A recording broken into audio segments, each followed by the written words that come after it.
Hello, today on The Rest is History, one of the titanic figures in all European history. Charlemagne, master of Europe, Holy Roman Emperor, one of the most exciting, glamorous and formidable people who has ever lived.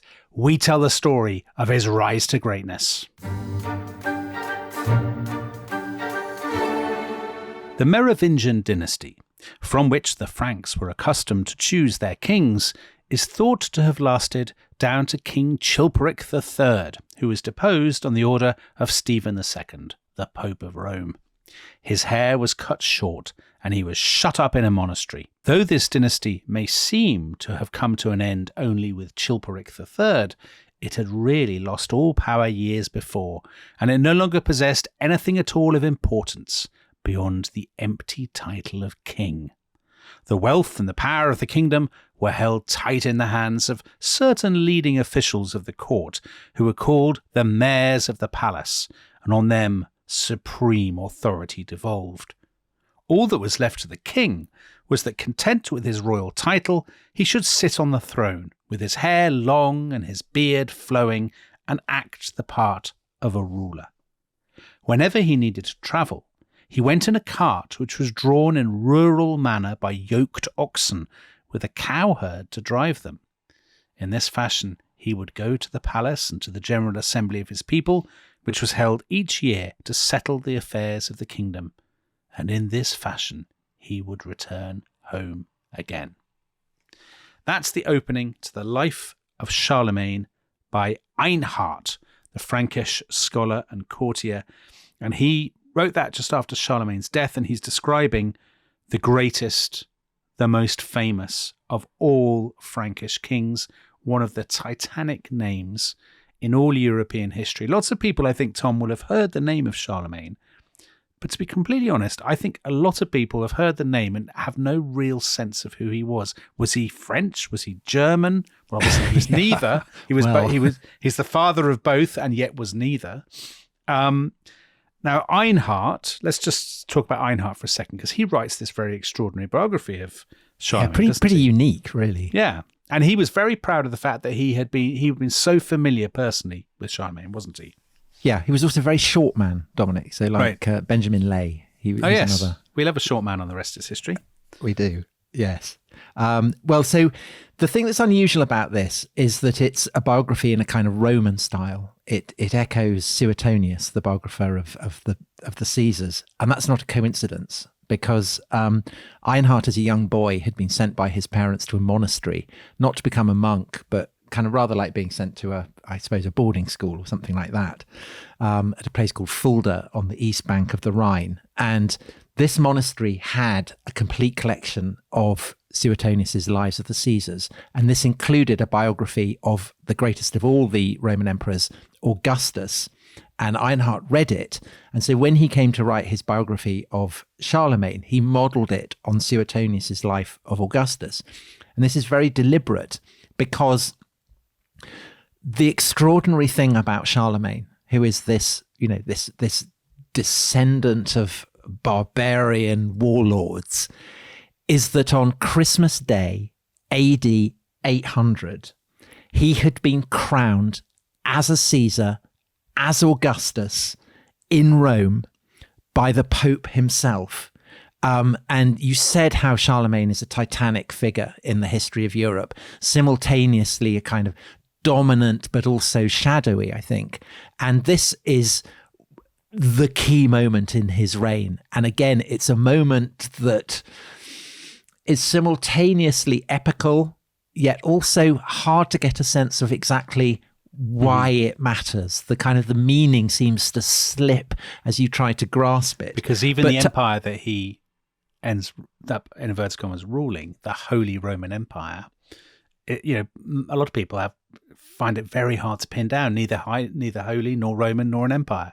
Famously, well, I think it was holy. I think it was Roman, and I think it was an empire. Brilliant. Well, for reasons that we'll come to. But you're right. I mean, this is looking back to the age of the Roman Empire, to the age of Augustus, but it's also looking forward to the medieval empire and the empire that will endure right the way up to the time of Napoleon, who is the guy who abolishes it. So you could say, I mean, I said that, you know, that the story of the Franks, it's a kind of hinge moment in European history. This perhaps, you know, is the key hinge moment. This is the kind of the middle point in the emergence of Europe from antiquity, from the world of ancient Rome into what will become the Europe of the High Middle Ages. And it's kind of the ultimate promotion, a Frankish warlord becoming a Caesar. And so the question is, how had this absolutely jaw-dropping event happened? And this is the story that we will be telling. We'll be starting on it today and completing it in the next 2 episodes. And we'll be finishing this story, of course, on Christmas Day. So the anniversary of Charlemagne's coronation. So, okay, let's get going and let's get a sense of the context. In the last 3 episodes, we talked about the rise of the Franks, the warlords of the West, and we ended with the Battle of Tours. And if people who listened to the first episode will remember that Charlemagne is not, in fact, the first Frankish warlord to have the title of Augustus, because they will remember that Clovis, 3 centuries earlier, another Frankish warlord, that is to say Clovis, had been hailed as Augustus, but not in Rome, in Tours, in the shrine of St. Martin, and not by he wasn't crowned by the Pope, he was crowned by himself, like Napoleon. What? Yeah. And that reflects the fact that Clovis is very much a kind of self-made man. He has been given the title of a consul by the emperor in Constantinople. But the idea that he's an Augustus, I mean, this is a self-promotion, and it reflects the fact that he is casting himself simultaneously as the heir of Roman power in Gaul. I mean, this is what he's laying claim to, but also that he is a kind of barbarian warlord. So he's not interested in ruling a global empire as Augustus had done, as Charlemagne will aspire to do. He's content with being king of the Franks, but I mean, that's still an absolutely massive deal. And to justify his authority, he's casting himself as the equivalent of a Roman governor, but also he is, he's the descendant of a kind of a weird sea creature. He's got his long hair. He's got all this kind of stuff that he's got his very tight pants over his enormous genitals, all this stuff that marks him out as being simultaneously Roman and Frankish. And that passage that you read, I mean, Einhard mentions some of the things that Clovis had worn and which the Merovingian kings have inherited. Yeah. Yeah. The beard, the cars. The long hair particularly. Yeah. So the reges criniti, the long-haired kings, this is what kind of defines them. But the thing is that by the time of Einhard is writing, so he's doing that kind of maybe 820, 830, these attributes are cast as kind of grotesque, as rustic, as embarrassing. And it reflects a sense that the Merovingians themselves, as the generations have passed, as their power kind of bleeds away, have become mere shadows of Clovis, the founder of their dynasty. They've become kind of phantasms, what French scholars have always called the rois fainéants, the do-nothing kings who play no role in the functioning of the Frankish state. And the obvious question is, why has this happened? How is it that the heirs of Clovis are just ciphers? And Einhard, in that passage you read, I mean, again, he gives the answer. He says that they've been put in the shadow by officials known as mayors of the palace. And these are posts that by the beginning of the 8th century have become, like the kingship of the Merovingians themselves, a hereditary post. And in the previous episode, the episode we did on the Battle of Tours, we met one of those kind of domineering mayors of the palace, and that was Charles, who in Einhard's time would come to be known as Martel, the Hammer. And he's the bloke who won the Battle of Tours, of course. He absolutely is. And this redounds greatly to his reputation. But the thing is that long before he wins that battle, he's already won a name for himself as the most formidable warrior, not just in the lands of the Franks, but in the whole of Christendom. And he's used his expertise in war to fashion a really quite coherent empire. So he's the master of Austrasia, where his forebears came from. So that's the eastern Frankish kingdom, stretching into beyond the Rhine into Germany.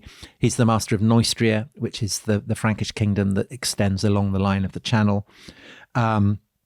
He has, in the wake of the Battle of Tours, he's moved southwards to start trying to bring Provence and Aquitaine under his rule. So for Charles, the defeat of the invading Umayyads, the invading Saracens, I mean, this is, brilliant.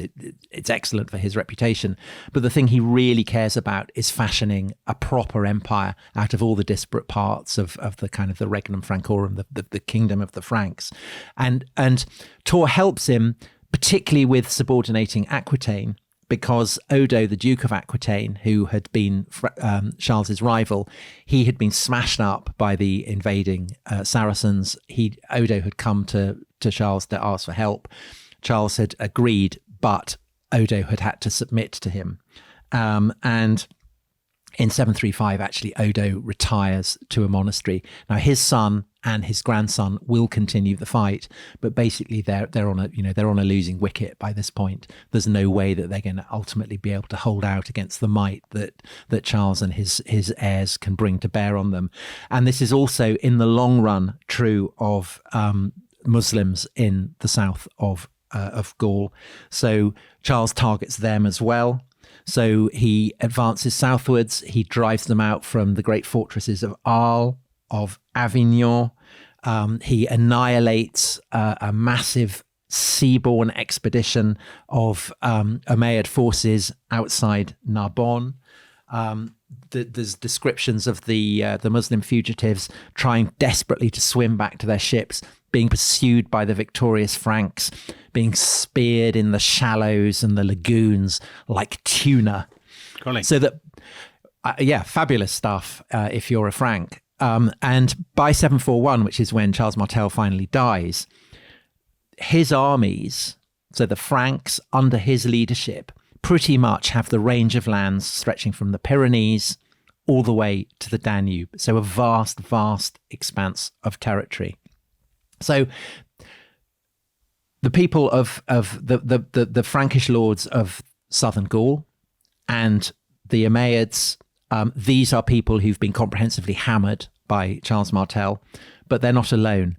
So too have a very distinctive class in Frankish society, and these are the bishops. And we talked about this in the first episode we did on, the age of Clovis. The bishops, almost without exception, are the heirs of the kind of the old Gallo-Roman aristocracy. Right. The kind of senatorial figures who had been the kind of the wealthy elites of Roman Gaul. And these families still preserve their authority through the institution of the episcopacy, through having themselves elected by their local cities as bishops. So they, if you want an example of a class of people who preserve the traditions of the vanished Roman Empire, Frankish bishops are your guys. So they're very learned, they're very scholarly, they're kind of educated in classical poetry as well as in the Bible and all that kind of stuff. They may well play a kind of part on the great national stage, but ultimately their real loyalty isn't to the kind of the distant Frankish king or the in the case of Charles Martel, the distant Frankish mayor, but to the local city, the local community that they represent on the stage of Gaul and whose peoples have elected them. And for the vast majority of Franks, it's the bishops who kind of mediate between the mass of Christians and the dimension of the divine. And they're able to do this because they are almost invariably the descendants of saints and bishops whose tombs are in the cathedrals where they sit.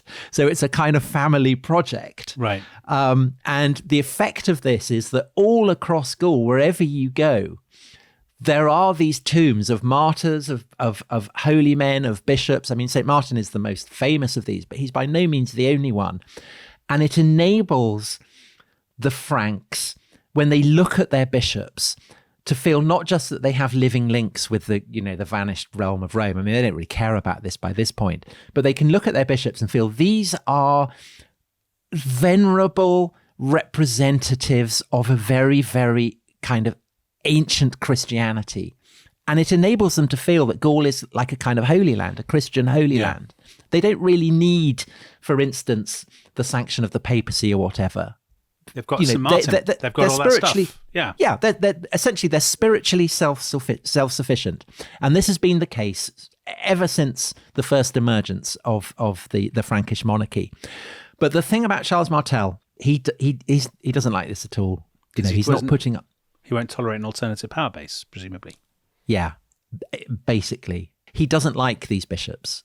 They're too independent. They're too able to defy his will. And so what he wants is to replace them with his own kinsmen, with his own trusted allies. And it doesn't matter to Charles if the bishops he appoints, kind of know Virgil or whatever. He doesn't care about their educational standards or whether they have local links to the cities that they are going to serve as bishops for, or if they have family connections to the saints whose tombs lie in their cathedrals. And so that class of person is being elbowed aside, and Charles is putting in their place, his own henchmen. And effectively, this is, I think, the final extinction of Roman Gaul. This is where Gaul, if you like, becomes Francia. And Francia is the word that will give us, the name of France. So you can see Gaul becoming France at this point under the rule of Charles Martel. And Patrick Geary, who's one of the great historians of this process. I mean, it's so interesting. So I'll read what he says in full. Charles Martel accomplished what no other secular power had been able to do in the previous 2 centuries by his manipulation of ecclesiastical office, so, getting rid of all these bishops and replacing them with his own men, by the confiscation of the wealth it controlled, and by the appointment of ignorant and entirely worldly lay supporters. He finally succeeded in destroying the religious basis on which had long rested the independent power of the Frankish bishops. Henceforth, they would be powerful lords, at times rivaling in power dukes, counts, and even kings, but they would never again command that particular power as monopolists of the sacred. This role, along with the lead in cultural life, would pass to monasteries.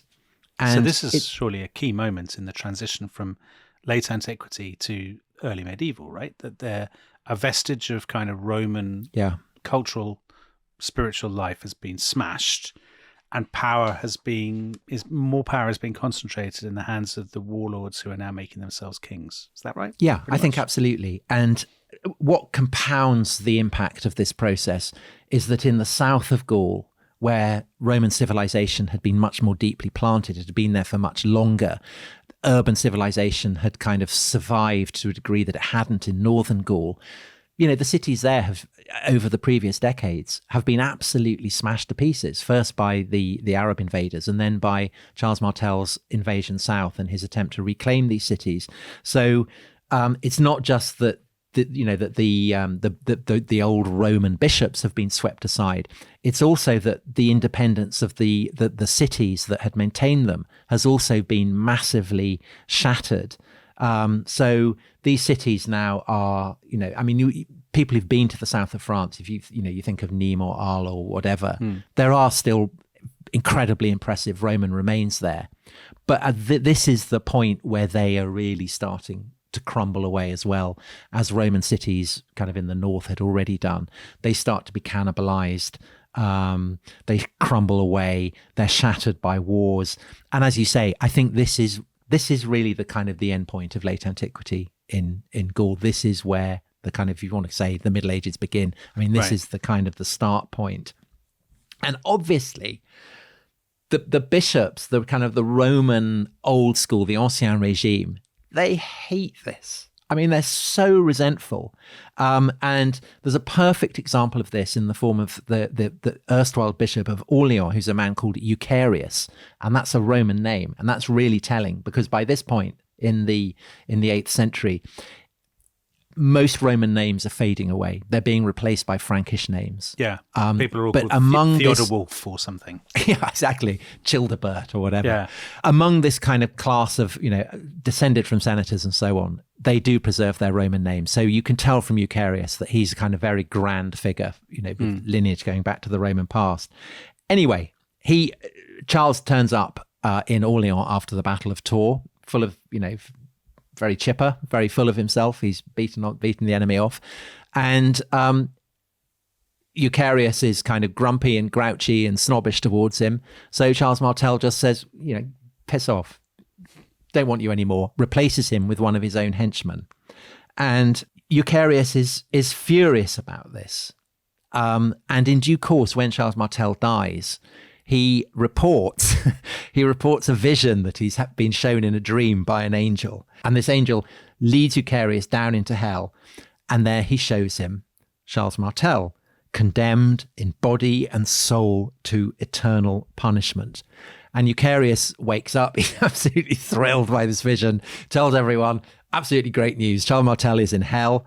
And he says, if you want proof for this, let's go to Charles Martel's tomb. Let's open it up and see if the body's there. Because if it's not there, that will be evidence that the body has been taken away and dunked in the boiling vats of the inferno. So a party got together. They go to Charles's tomb. They open it up. And I will quote from a subsequent record of what happens. Therefore, they went to the aforementioned monastery where Charles's body was buried. They opened his tomb, and suddenly, Dominic, a dragon emerged. Oh, my word. And the whole interior of the tomb was found to be blackened as if it had been burned. And that actually happened. Well, right at the beginning of this series, in the episode we did on clavers, I promised people that we'd have a dragon. And there it is. And now we have. Rushing out. It's obviously been burning the tomb. Charles Martel's body has been taken, dunked in hell. What more proof do you need? Okay, well, that's proof. That's good enough for me. Okay, but not everybody in the church thinks Charles is a bad guy. And in fact, there are bishops who think, oh, he's brilliant, aren't there? Well, there's one very particular bishop, and that is the Bishop of Rome, the Pope. So the Pope from Rome, he has no particular dog in the fight. He doesn't mind at all what Charles Martel is doing to the bishops in Gaul. And in fact, he's very, very keen to cozy up to Charles Martel. So in 739, which is 2 years before Charles dies, the Pope, who's called Gregory III, sends him the keys of St. Peter and a portion of the chains that had bound St. Peter when he was held in prison before being executed by the Romans. And this is a pretty clear signal that the papacy is interested in doing a deal with Charles and with his family. And this is quite timely because everyone knows that Charles isn't long for this life. By 739, he's pretty old. And the assumption is that Charles's two eldest sons, one of whom is called Carloman, one of whom is called Pepin, will succeed him. But they will do so, obviously, not as kings, but as mayors. And I think there's a sense, not just in Rome, but also across, most of the Frankish kingdom, that this is ridiculous. I mean, it's mad that you've still got a Merovingian king with his long hair and he's being wheeled out on his cart and all that kind of thing. And this is focused when Charles dies in 741. And sure enough, his roles as mayor are divided up among his sons. So the elder one, Carloman, becomes the mayor of Austrasia, the Eastern Kingdom, and the younger one, Pepin, becomes the mayor of Neustria, with his capital now based in Paris. And what makes this even more ridiculous and seem ludicrous to people is that there isn't even at this point a Merovingian king on the throne. They've run out of Merovingians. They haven't got one. So Carloman and Pepin, they kind of, it's difficult for them initially to establish their authority. They're not the hammer, so it takes them time to kind of slap down their authority. So it takes them time to affirm their authority, and they think, well, actually, maybe it would be kind of easier for us if we did have a kind of Merovingian king on the throne. So they look around and they find a Merovingian, and he's a guy called Chilperic. And they plonk him on the throne and he becomes Chilperic III. But the obvious solution to this whole problem is for him to be, deposed, for the Merovingian monarchy itself to be abolished, and for either Carloman or Pepin, or perhaps both, to become kings. But there is a problem, which is, how do you do this? Because Clovis, when he'd become king, this is why he'd proclaimed himself Augustus and why he'd boasted about, his long hair and being descended from a weird sea monster. You need, if you're going to be a king, you need a source of legitimacy, because you need to demonstrate to your people and be confident in your own heart, in your own soul, that God approves of your elevation to the throne. So you need something, or perhaps someone, who can provide that legitimacy. Who on earth would that be? Who could it be? Well, so, Dominic, in we'll the find second out. half... We'll find out after the break. What a cliffhanger. Who is this person? Don't go away. Our eyes will be turning to Rome. Welcome back to The Rest is History. We ended on one of the great cliffhangers, probably not just in the history of The Rest is History, but in all human entertainment and culture. Who or what is the possible source of authority that could bestow kingship on Charlemagne and Pepin, these people who are ruling Austrasia and Neustria in the realm of the Franks? Tom? Massive questions. A massive question. And Huge you gave excitement. a little spoiler, I felt, disappointingly. You said our eyes would be turning to Rome. So tell us, who is this person? Well, of course, Rome is the home of the Papacy. And people who've listened, who've got this far in the series, may have noticed we haven't really mentioned the Papacy much. And I guess, Dominic, lots of people may have the sense that the Pope is the key player in medieval Europe and therefore kind of find it a bit weird. But at this point, the authority and the influence of the Papacy are just a shadow of what they will become kind of in due course over the course of the High Middle Ages. So the Bishop of Rome, the Pope, he is kind of widely acknowledged by other churchmen across the West as being their kind of, the most senior. He's the most senior bishop, but that's about the limit of it. So if the Pope, he writes to kings, he'll get their respect, they'll hear him out, but they won't necessarily obey him. He can offer them advice, but he certainly can't kind of give them orders. And part of that is because he would never think of doing it. It wouldn't cross his mind that that's his role. But also, even if he did, he would, he lacks the means to do it. As we said, the bishops, say, in Gaul are very independent. They don't see themselves as being under the thumb of the Bishop of Rome. So the Franks, I think they respect him, the Pope, but not much more than that. And definitely, the bishops in Gaul, these kind of grand descendants of senators, they don't. They don't feel any sense of cultural cringe towards Rome. Right. They don't need him. They are their own men. They have their own saints. They have their own traditions. They are what they are. And the truth is that just as the Franks aren't particularly interested in the Bishop of Rome, the Bishop of Rome isn't really very interested in the Franks. Because in Rome, you still have this kind of inheritance of ancient assumptions that anyone north of the Alps is a complete barbarian. The Franks are, they still see them as these kind of awful people with enormous moustaches and they're not entirely wrong. Tight pants and stuff. But it's also because, to be honest, for most of the period that we've been describing, the popes have a lot on their plate, so they have much more pressing things to worry about than what might be going on in Paris or Toulouse or whatever.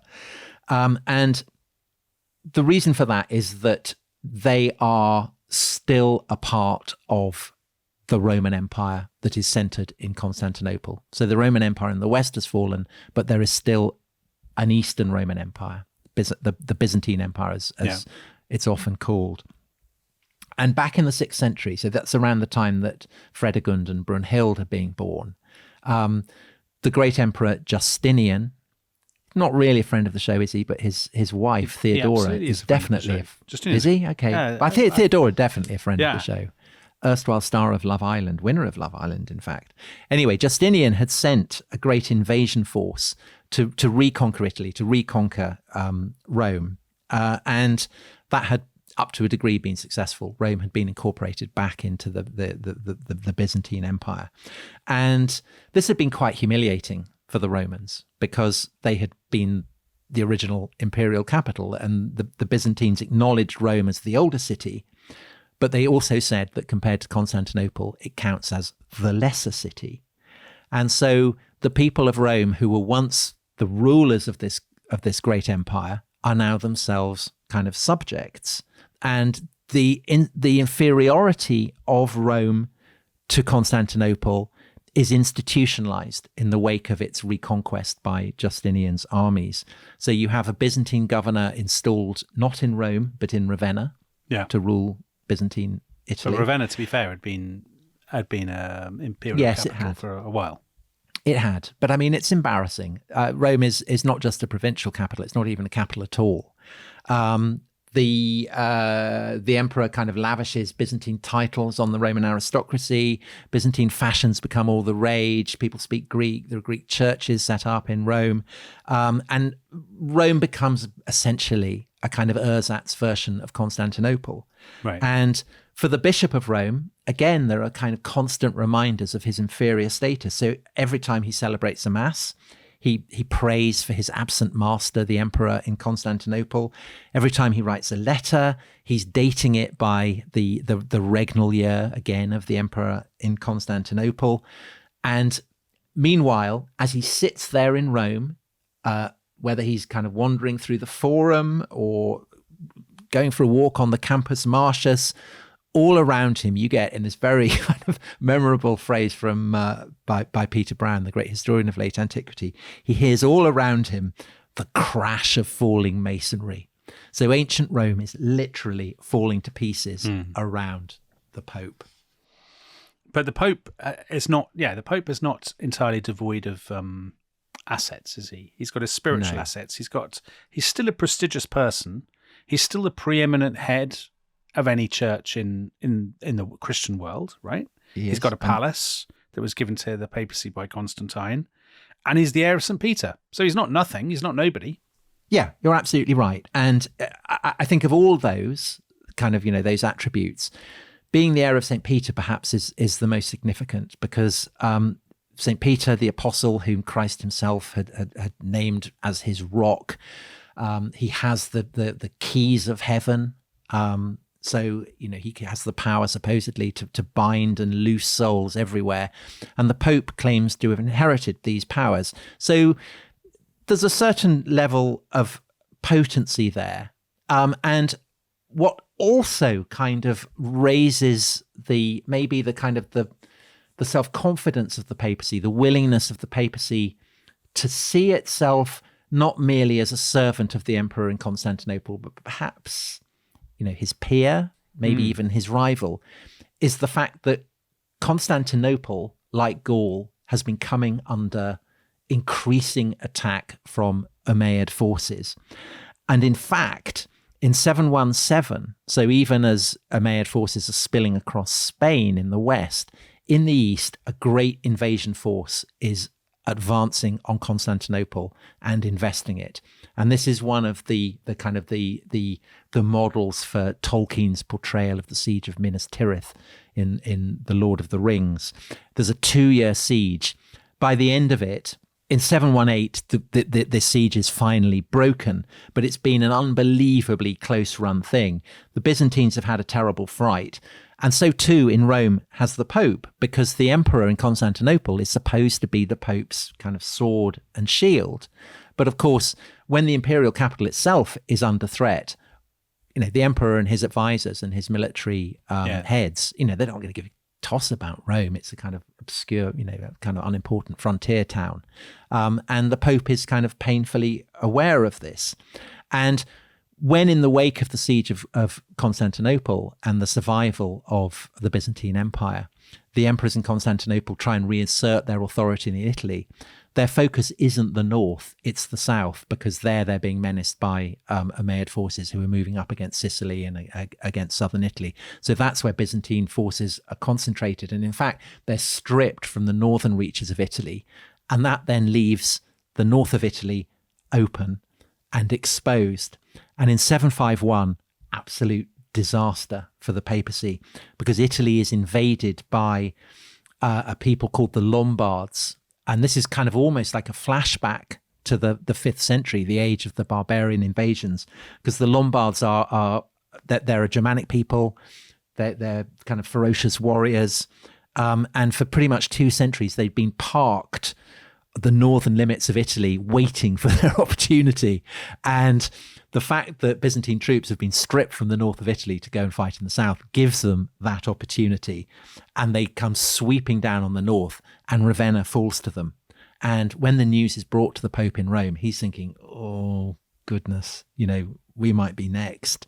And there is really very little prospect that the emperor in distant Constantinople is going to hear the lamentations and appeals for help from the Bishop of Rome. So he has to look around for an alternative saviour. Right. And is this where we get back to the Franks? Because surely, and one very obvious person is one of the sons of Charles Martel, and in particular, Pepin. We talked about Pepin in the first half. So Pepin is going to step forward as the sword and shield of the papacy, is he? This is certainly the hope of the Pope. But before we look at why he might be willing to do this, we should just go back and see what's been happening in Francia while all these events have been happening in Italy. So Pepin, as we said, is the younger brother of a guy called Carloman, and Carloman has been ruling as the mayor of Austrasia, the eastern region. Pepin is the mayor of Neustria, the kingdom abutting the Channel. And as we said in the first half, between them, they have installed a kind of Merovingian cipher, Chilperic III, on the Frankish throne. And the brothers get on pretty well. They seem to have been fond of each other, kind of quite unusual in the annals of Frankish history. And Carloman is very, very distinctive character in that he combines a high level of kind of murderous ruthlessness with a very, very austere level of piety. So his most notorious display of ruthlessness. People who listened to our first episode may have remembered that we talked about a great confederation of Germanic peoples called the Charlamagne. And they, amazingly, are still on the scene. And Carloman decides that the fact that they still have this identity is a threat to his own authority. And so he invites them to a great big conference at a place called Cannstatt. And all the leading figures of the Charlamagne come here, very excited to hear what Carloman has to say. And what Carloman has to say is, you're all doomed. He gives a signal. His servants, his aides, his men step up, slit the throats of all the Charlamagne noblemen, and that is them wiped out. Okay. And the claim is that thousands of them are killed. So Timothy Reuter, the great historian of Frankish Germany, he wrote that Cannstatt did for the Alemannic landholding class what Hastings did for the Anglo-Saxon landholding class, i.e. wipe them out completely. So that's got rid of the Alamans from the scene. But the other project that Carloman has been pushing in the eastern regions of his empire is to sponsor a man from Devon, a guy called Winfrith, to convert all the pagan peoples who line the eastern borders of the Frankish Empire. And Winfrith is a remarkable man. He's, as far as I know, the only Anglo-Saxon missionary ever to have had a power station named after him. Power station? In Germany or in England? It's in Dorset. Oh, Winfrith Power Station. So he comes over to Germany, and he's very, very effective, with his, I bring you the good news of Christ. He's got John Adams' voice, President John Well, he's Adams. from Devon. He's like Richard Nixon. Right. I think we agreed that Nixon was from Somerset. Anyway, and he does so well that he comes to be called Boniface, so good deeds. And he's hailed as the apostle of to the Germans, and actually to this day he's the patron saint of Europe. He has an amazing impact. He converts huge numbers of people, and Carloman thinks this is brilliant. He's got rid of the Alamans. He's converting all these pagans to Christianity. It's all looking good. But then weirdly, in 747, he goes to Rome and he prays before the Pope, and he says, I don't want to be a king anymore. I want to become a monk. And the king shaves off his hair, the emblem of power among the Franks, gives him a tonsure, the tonsure of a monk. Yeah. And Carloman retires to the monastery of Monte Cassino. He's gone mad. He's had a breakdown. Or he's had a religious vision, Dominic. He, his piety has won out against his worldly ambitions. And there is actually, there's one chronicler who suggests that he felt guilt about what he'd done to the Alamans. So he said he felt contrite, and because of this, he abandoned his kingdom. But the truth is, we don't know. We don't know. But anyway, he goes twist. And it is a bizarre twist. I mean, and people, I think, felt at the time that it was bizarre. And obviously, it's great for Pepin. I mean, it's absolutely brilliant for Pepin because he is now the sole master of Francia. He's got the lot. Yeah. And he decides because of this, enough is enough. It's mad that I am not the king. But of course, he wants the reassurance that God approves of this. And so he turns to the Pope, who's a man called Zachary. He's of Greek descent. So you can see there kind of, evidence for the abiding influence of Constantinople in Rome. But this is a key moment because effectively the Pope is about to turn his gaze from Constantinople northwards to the kingdom of the Franks. And Zachary gets this letter from Pepin, and in it, Pepin asks, is it right or not that the king of the Franks at this time has absolutely no power, but nevertheless possesses the royal office? And Zachary replies, no, it is not right. And Pepin says, brilliant. So he's talking about the Merovingian bloke who's still hanging around. He's saying, let's get rid of him, give me the crown. Enough of the Merovingians, who cares about them? Yes. And effectively, Pepin can now feel that God wants him to do what he wants to do, which is to make himself king. Yeah. So in 751, which is the same year that the Lombards invade Italy and capture Ravenna, Pepin finishes off the Merovingian dynasty. So as Einhard described in the opening of this episode, Chilperic is kind of dragged out of his estate. His hair is cut off. He is tonsured. He is sent off to a monastery.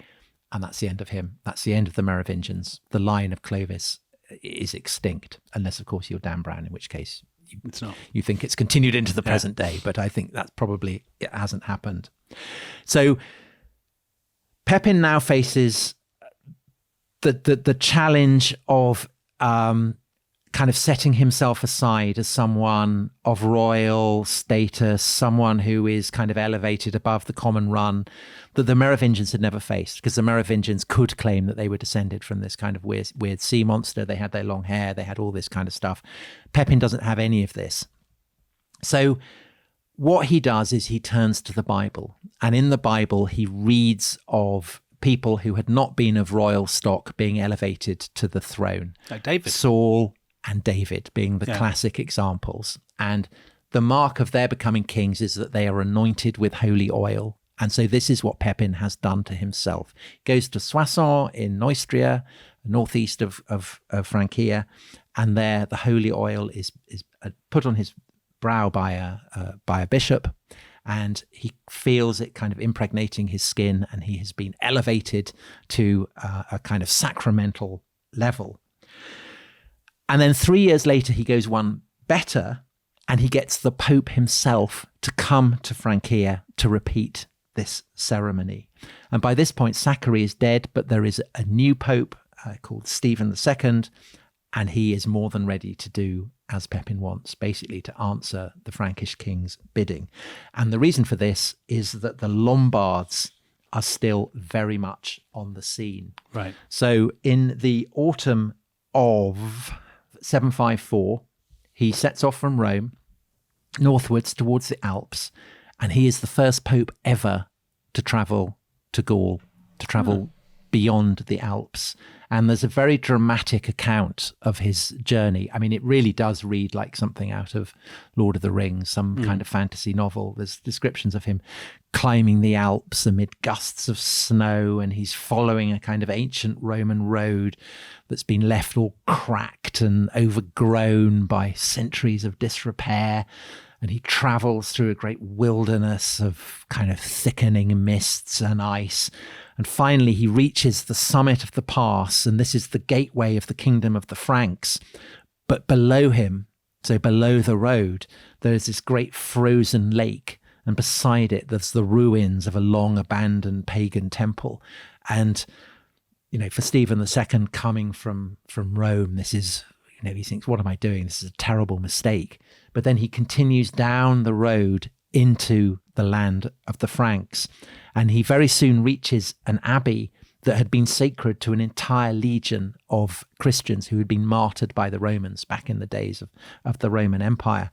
And his hosts tell the Pope that there is no people in the world who are more devoted to the cult of the martyrs, to the cult of the saints, than the Franks. And the Pope is told the bodies of the holy martyrs, which the Romans had buried with fire and mutilated by the sword and torn apart by throwing them to wild beasts, these bodies they had found and enclosed in gold and precious stones.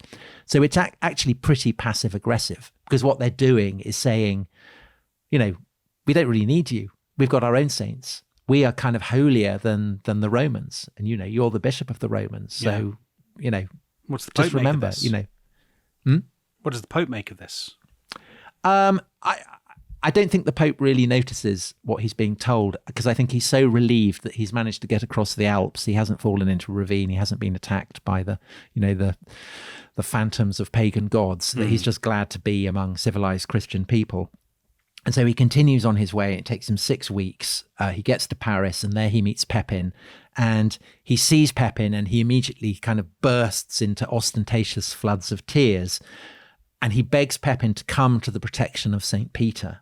And then he goes with Pepin up to the great abbey of Saint Denis, which is where Charles Martel had been buried, obviously where the dragon had been hanging out.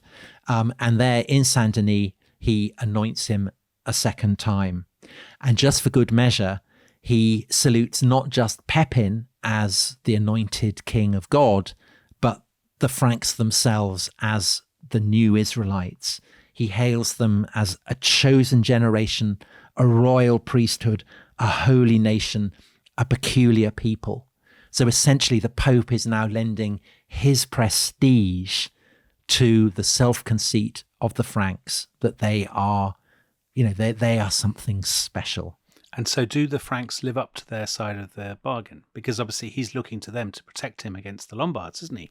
He is. So the quid pro quo is very obvious, and Pepin is very, very aware of it.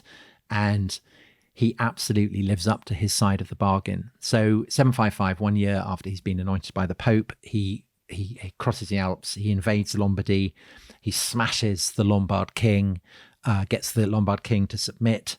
2 years later, the Lombards are causing trouble again. So Pepin returns to northern Italy, inflicts an even more crushing defeat on the Lombards. And this time, all the territories that the Lombards had conquered from Byzantium are given by Pepin to the Pope, or rather to St. Peter, but effectively to the Pope. And Pepin then goes down to Rome, and he has all the keys of the cities that he's conquered, and he lays them on the tomb of St. Peter, on the tomb of the apostle. And of course, as St. Peter's caretaker is the Pope, so effectively the Pope is now the master of this great swathe of lands that previously had been ruled by the emperor in Constantinople and then had been purloined by the Lombard king. And the news of this, when it reaches Constantinople, the emperor is absolutely furious. He says, these are mine.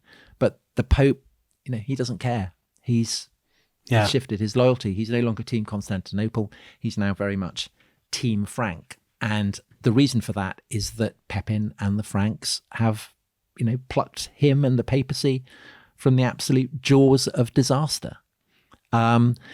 And God's hand is also evident in the greatness of Pepin in the wake of his anointing, because following Stephen's arrival in Paris and his hailing of the Franks as a holy people, everything goes absolutely brilliantly for them, absolutely amazingly. And in fact, by the time that Pepin dies in 768, he has set the Frankish monarchy and the Frankish empire on even more solid and impressive foundations than Charles Martel has done.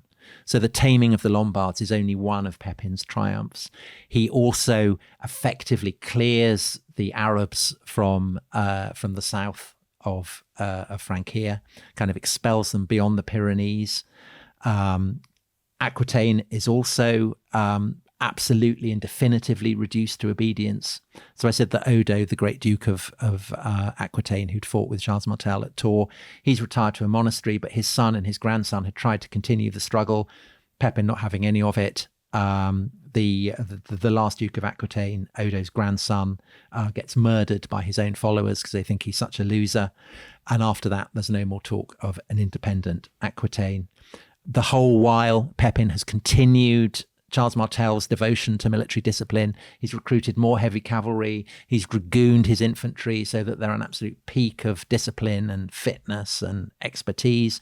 He continues to sponsor missionary work on the eastern flank of his empire among the pagan Germans, and all of which means that when he dies, he leaves to his two eldest sons.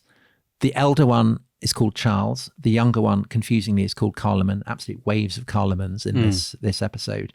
But he leaves to them a kingdom that's not just the foremost power in Western Europe, but is obviously absolutely primed to become even more formidable. But there's a problem. Everything is ready for even more impressive conquests. But there's an obvious problem. This issue of two sons. Yeah. So the Franks have a history of dividing up their realms, but to avoid fighting, to divide them up between different brothers. And when you've got two brothers here, Charles and Carloman, is there not an enormous latent potential for a civil war between the two of them? Right. So Pepin and the elder Carloman, they got on well. Carloman, the guy who goes and often becomes a monk. But the younger Carloman and his elder brother Charles, so the sons of Pepin, they don't like each other at all. And Pepin's lands have been divided up between the two of them. Charles gets this kind of half donut and Carloman gets the kind of lump in the middle. And they really don't get on well at all. And Ironhard, in his account, he said he blames this on Carloman's advisors. So he says that harmony between them was maintained, but only with difficulty. For many of Carloman's advisors did their best to foster divisions between the two brothers, to the degree that some of them were actively manoeuvring to precipitate an open conflict. But then, in December 771, so that's only 3 years after the death of Pepin, a dramatic development. Carloman dies of a nosebleed. Can you die of a nosebleed? I mean, well, clearly you can. If he did die of a nosebleed. I mean, was there foul play? Yeah. There doesn't seem to be in the sources any suspicion of that. And I think most historians accept that he really did die of a nosebleed. I mean, he seems to have died of natural causes. And that means, of course, that Charles is now really the only kid on the block. And he gets unanimously elected as king of all the lands of the Franks. And so he now has the reins of this vast empire that's been forged by his father and his grandfather. He alone holds the reins in his hands. And the question is, as we said, what's he going to do with it? He's so primed, so ready to go on the offensive.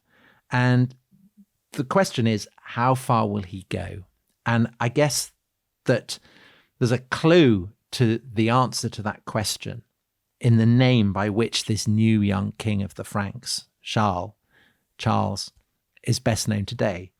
Because he is known by us not as Charles, not as Charles, but as Charlemagne, Charles the Great. And in the next 2 episodes, we will be looking at how Charles earns that name, Charlemagne. Wonderful.